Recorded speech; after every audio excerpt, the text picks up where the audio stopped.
locally as we continue to dig deeper into last night's startling report on the Mobile Police Department released by former U.S. Attorney Kenyen Brown. And one of the more concerning findings in the Brown report is that officers may have violated the constitutional rights of some citizens during arrest. Now, last night, Brown said if that happened, the city could lose control of its police department and pay a hefty price. Reason enough, he said, for conducting this investigation in the first place. So I commend the city, the administration, as well as the city council for conducting a study like this to show and demonstrate that the city of Mobile can be insightful about its Mobile Police Department and move it forward in the right direction without the intervention of an entity like DOJ and the public expense that would cost. DOJ, the U.S. Department of Justice. DOJ came up often in the discussion of Kenyen Brown's report on the Mobile Police Department. If the DOJ were to be called in to investigate Mobile's police department, says Brown, the result could be damaging to the city. And the part there is that if DOJ comes in and they implement a monitorship, then the city loses control of its police department. You have to change any policy, procedures, practices through the monitoring team. You have to get the approval of a federal judge to do it, and you get the pleasure of paying about $10 million a year for having that monitoring team in the city of Mobile monitoring your police department. Brown says his investigation revealed what he called numerous constitutional violations that, if ignored, could attract the DOJ to do an investigation of its own. Among them, the officer beating of 36-year-old Beezer Dubose, who was handcuffed. The officer says he beat the man in his face with a closed fist because he grabbed his genitals, a claim Brown's investigation says was dubious. Also, the going into or the attempt to go into phones unconstitutionally and repeatedly to search for evidence, citing the officer-involved shooting death of Cordell Jones earlier this year on Charles Street. That incident also prompted another claim of unconstitutional behavior, with Brown saying some family members were illegally and unconstitutionally detained and transported to police headquarters without probable cause, including a 6-year-old girl. Brown also cited the department for denigrating suspects at news conferences, suspects who have had to have deadly force used against them. So that just is a litany of factors that I see that an outside entity like DOJ would be very interested in. Mayor Stimson welcomed the review and Brown's assessment of it as a way to prevent federal intrusion into Mobile's police department. And questioning Mr. Brown and his team earlier about responding to this report, getting a third party to come in and help bring us together. If I heard it right, they said, no, we think that under the leadership of an executive director, public safety executive director, Rob Lasky, and the team that you have in place, that I think that you can develop a plan that would insulate you from these future incidents and the possibility of DOJ coming in.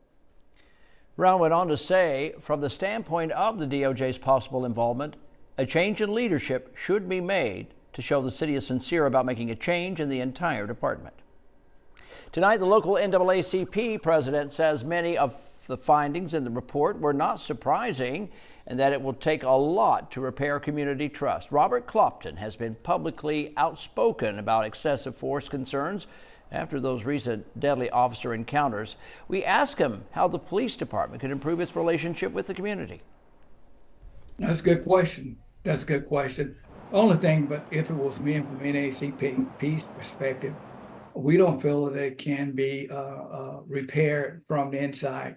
Sometimes you have to step outside of the box to identify what's working somewhere else, up to and including maybe even with a chief of police, some new ideas, new innovations, use of technology, et cetera, et cetera.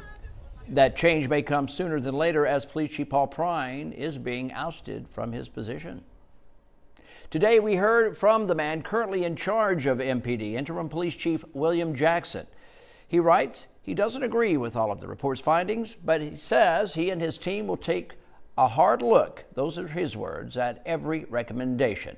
He says he is forming 2 committees to review the findings. Says Jackson, an internal committee made up of MPD leadership and staff will take each recommendation into consideration and come up with a plan of action. That plan would then be reviewed by an external committee made of community members as well as professionals with criminal justice backgrounds. There's fallout from the Kenyen Brown report within the police department. We're learning Mobile Police Command staff is taking exception to Brown's findings and preparing a report of their own. As NBC 15's Andrea Ramey reports, the major over the SWAT team is calling Brown's report inaccurate. This morning, Major Philip McCrary, who oversees precincts 2 and 4 in the SWAT unit, wrote this scathing rebuke of Kenyen Brown's report on the Mobile Police Department. McCrary says he will not sit quietly as the department's honor and integrity are attacked. He says Brown's report is filled with, quote, numerous inaccuracies, assumptions, and legal violations. He says the Mobile Police Department command staff is preparing its own report, and more information will be released in it. McCrary does provide this one example of what he says is an inaccuracy in Brown's report. On page 38, it states a member of MPD called Jawan Dallas, who died in police custody last year after being tased, an expletive. And this was stated directly to Kenyen Brown. The report says that kind of attitude is, quote, indicative of a serious problem with MPD leadership and culture. McCrary disputes the command officer ever said that, and that a legal advisor who was present for the interview can back that up. McCrary wrote, quote, to discredit a high-ranking decorated command officer with a lie is appalling. McCrary, anticipating his letter would be leaked to the press, as it was to NBC 15 News, included a direct message to the public. He's asking people to be patient and withhold judgment until you see MPD command staff's report next week. McCrary wrote, quote, one thing in Mr. Brown's report, and he also stated on the news, is the Mobile Police Department does not prioritize the sanctity of life. This is an atrocious statement to make about members of the Mobile Police Department. Every member of the command staff and the majority of the police department are Christians. We value the lives of every person in the community we serve. Tonight, no comment on this letter from the mayor's office. Andrea Ramey, NBC 15 News.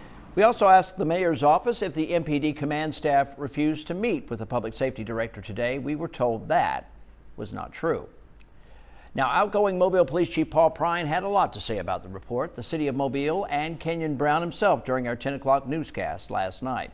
He mentioned the district attorney is the only one with the authority to clear an officer of use of force when there's a complaint, saying Brown formed his opinion in spite of what the DA's office has said about such complaints. Mobile County District Attorney Keith Blackwood told NBC 15 News today that he has not gotten the chance to read the report, so he has no comment at this time, but he would have one soon. Now, in light of recent controversy in the city of Mobile, do you have faith in our city leaders? It's our poll tonight. To take part in it, head over to our NBC 15 Facebook page. NBC 15, of course, will continue covering this crisis in the police department. We have all of our stories and full interviews posted on our website under that title at My NBC 15 under Department of Crisis. You can also download our NBC 15 News app and sign up for push alerts for breaking news on the go. It's all free. Just scan the QR code on your screen to get started.